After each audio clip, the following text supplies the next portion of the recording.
What's up, you guys? Namicon here, bringing you my perspective of what entertainment is bringing us, and welcome to a brand new episode of Worthy or Not, where I dig up some video game characters, whether they are worthy or not of joining the Super Smash Bros. Franchise. And today we're talking about a very interesting character, a very obscure one. We'll be talking about Mike Jones from Startropics. Star Startropics was released for the NES. It was released on December 1st, 1990 in North America. What's really interesting about Startropics is that it never released in Japan. Not it despite being directed by several Japanese developers. I mean, Genyo Takeda was literally the director for this. So it is odd that it was never released in Japan. It it was a pretty it's Star Tropics has a serious cult following. It's considered to be one of the standouts on the NES. And Mike Jones is the main protagonist of the Star Fox series of the Star Tropics series. Star He is known for being an ace pitcher, and for once sticking bananas in his ears. He has an uncle named Dr. Steve Jones, who is a famous archaeologist. The main plot of the first Star Tropics game was for Mike Jones to rescue Dr. Jones, who was his uncle, and he sets out on the journey. He finds a letter from his uncle, which reveals that the journey is more dangerous than anyone might have thought. The letter claims that he was abducted by aliens.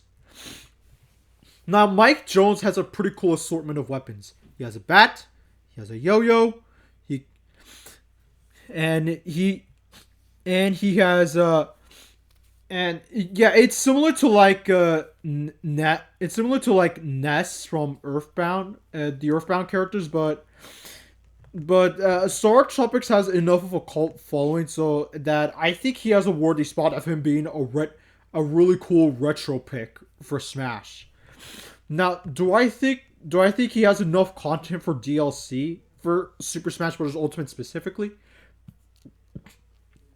Yeah, there is.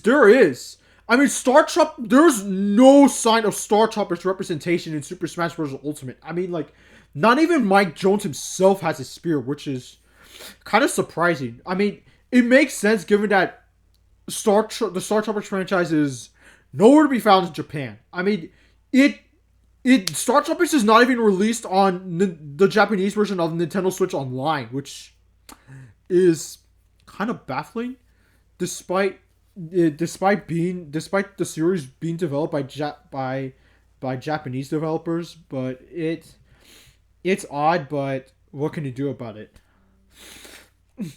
Now there hasn't been a Star Trop.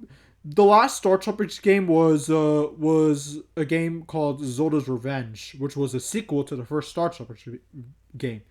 It was released in 1994, so it has been like over 3 decades since the new Star Tropics game was released. But I do think he has enough of a word. I do think he's worthy. He has an start. The Star Tropics franchise has enough of a cult following to be considered an integral part to the NES library, and he is enough of a. I do feel like he would be a really cool retro pick for Smash since he has a pretty cool assortment of weapons to pull from, and he would represent the US air the US side of Nintendo, similar to Dark Samus. So yeah, Mike Jones from Star Tropics. I'd say he's worthy, but I don't think he's happening in Ultimate, but I don't know if he has a chance of joining Smash Bros. Eventually, since like I said, Star Tropics is never released in Japan, but who knows? It is Nintendo's IP after all. They can do whatever the hell they want. What do you think? Do you guys think Mike Jones from Startropics is worthy of joining Smash? Do you think so? Do you not? Let me know in the comments down below. Make sure to subscribe to my channel if you haven't, and make sure you follow my Twitter, Instagram, and Discord down in the description down below. And make sure you watch the last video I had right here, and my channel is right here. This is Namicon, and I'll see you next time.